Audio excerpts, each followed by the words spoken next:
Welcome back, Hondo's Blockbuster here with another review, or if this is the first time seeing me, welcome to the channel. Appreciate you clicking this video.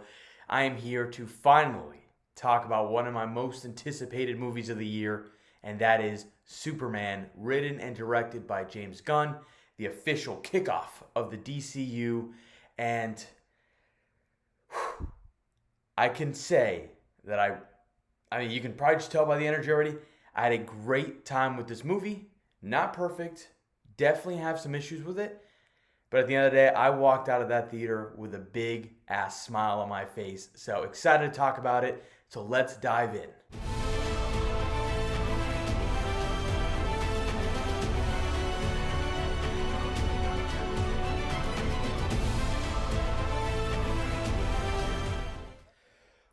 Where do I even begin with Superman? If you can tell by the energy, I clearly walked out in a great mood. I walked out with a big ass smile on my face. But doesn't mean it was a perfect film. I definitely have some issues with it. I can't lie. But overall, a fun, very big, enjoyable blockbuster. And I can't wait to talk about it more. We're going to be doing a full spoiler discussion on it. So this is completely spoiler free. Just some initial thoughts. I'm not even going to really touch on the plot much because it's at least hard for me to talk about it without mentioning certain elements of it that whether I liked or didn't like. So spoiler free thoughts. Let's get into it. My thoughts on Superman was that it was a good, enjoyable, even teetering on great, with some slight issues that I had more specifically in the first half as opposed to the second half. I thought, honestly, midway, I don't even know if exactly midway, but there's a point that happens, it seemed like the middle of the movie, where up to that point I was like, I'm liking elements of it, but there's certain things here that not a huge fan of. Just some of the story elements I was kind of like shaky on. But man, no pun intended, when this thing takes off, it really takes off. I mean, specifically the last like 20, 30 minutes of this movie really sold me. I had goosebumps at certain points when Superman is Supermaning it up, especially a lot of the stuff with Crypto and Mr. Terrific, who was great, and it's just fun. Like the best way to describe this movie is a fun ride. James Gunn knows how to do superheroes probably better than anybody. His track record speaks for itself. Huge fan of the first Guardians and the third Guardian specifically. Second one's still good though, and even the Suicide Squad and Peacemaker are great. So I had full faith in James Gunn, and he delivered. He delivered a movie that I can gladly say I recommend going to see it. And I personally cannot wait to see it again because there's certain elements that I'm wondering maybe on a rewatch.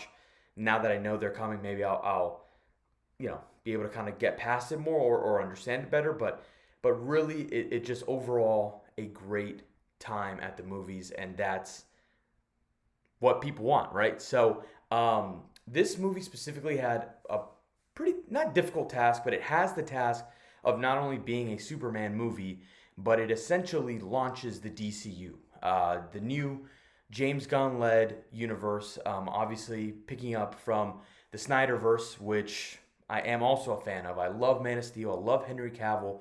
I even love Batman v Superman and the Snyder Cut. But there's a lot of like discourse, especially with both type of fandoms around this movie.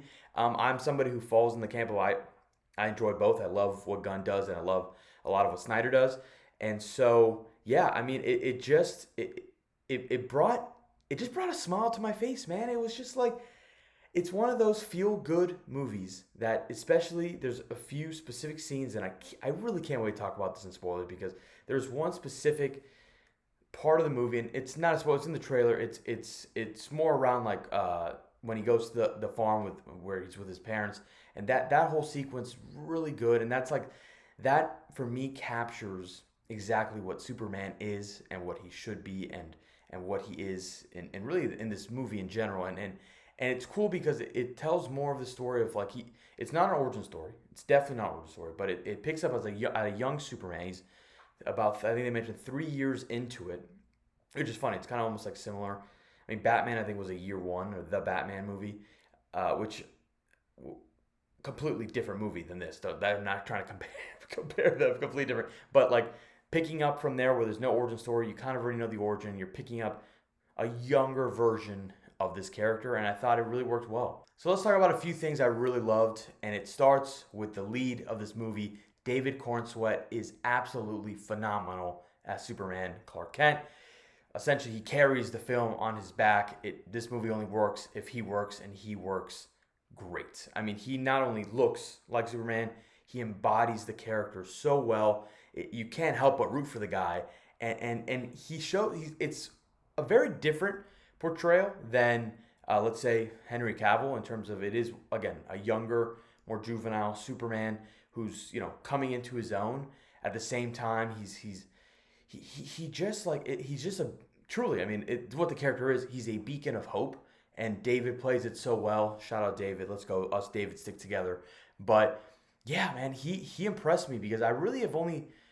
Really, the only movie that comes to mind when I think of him was Twisters, and the only reason I even know, because I remember they had obviously already filmed this and announced that movie when that one came out. So I'm like, oh, let me go see what this guy's got. Very different character, but that was probably the only experience I had, so I don't have too much with it.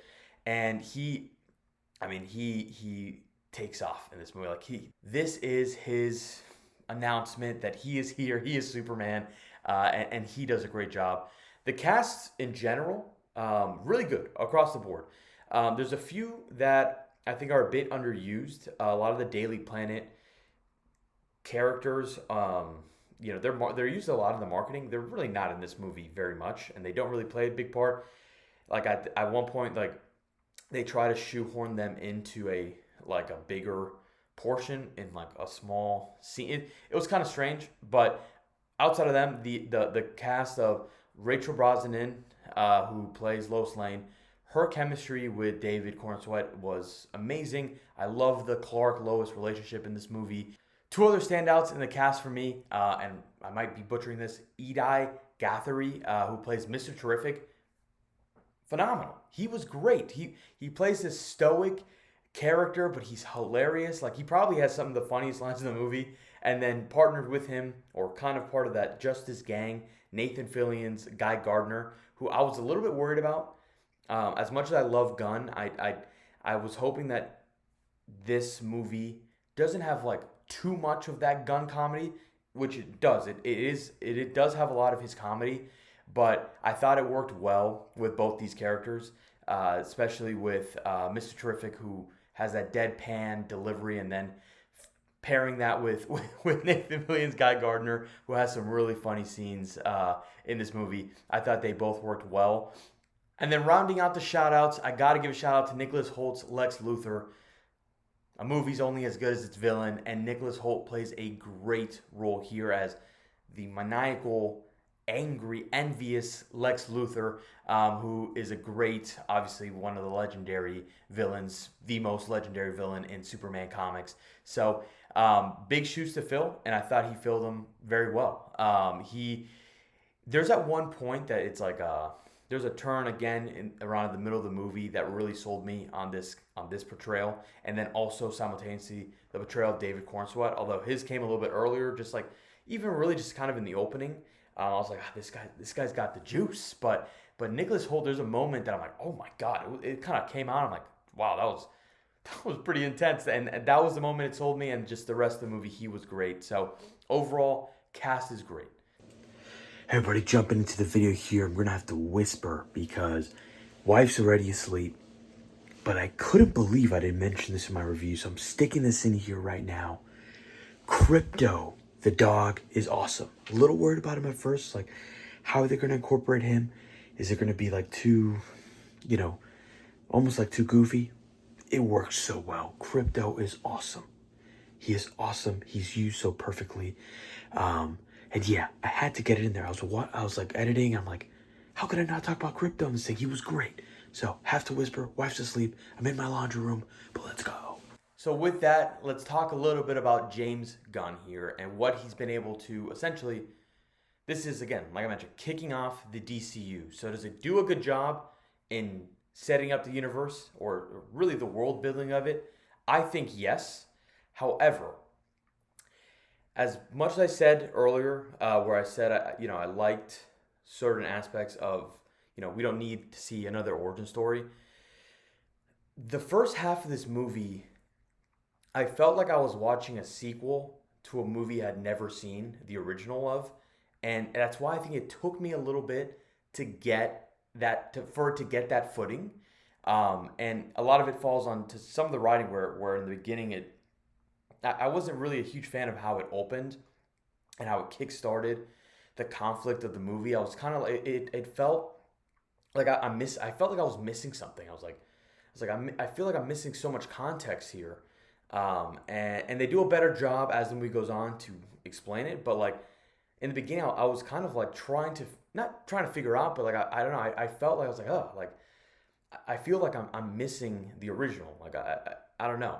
That's the feeling I got. But at the same time, one of the biggest compliments I will give it is that it felt like an episode, or I guess a mini movie within the Justice League Unlimited show, which is the animated show Justice League and Justice League Unlimited, which I'm a huge fan of. And it felt like I was living in that world with all the different characters and all the different, the Justice Gang interacting with Superman, and even there's a character I'm not going to mention just in case you don't know who it is that pops up as well.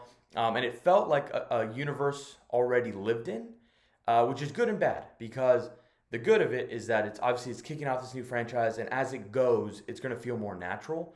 But since it is the kickoff, a lot of these characters are kind of tossed in, and at times it can feel a bit bloated, or like there's almost too much going on without any prior backstory to it. So it's essentially kicking off a huge franchise, and it almost expects you to kind of know everything.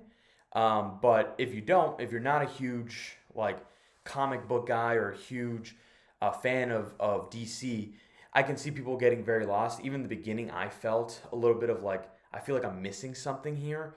So I think that's in terms of negatives, and where I think, again, the first half took a little bit to get going.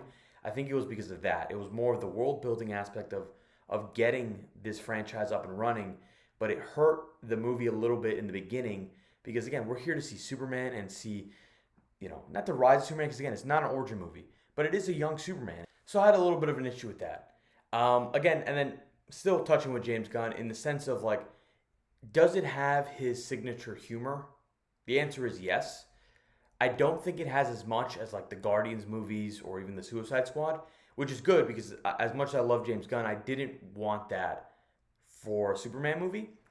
And there is a lot of comedy, but I think there's it's almost like I wouldn't say perfect amount, because there's definitely some times that I could have gone without it, but it wasn't like beating you over the head with it. So I want to talk more about it, obviously, which I will in spoilers, but one of the best things I can say about it is that I am excited to see what is next. I'm excited to see where James Gunn goes from here, and I'm excited to see more DCU movies, which is a great place to be. So overall, I'm going to go in terms of scoring it.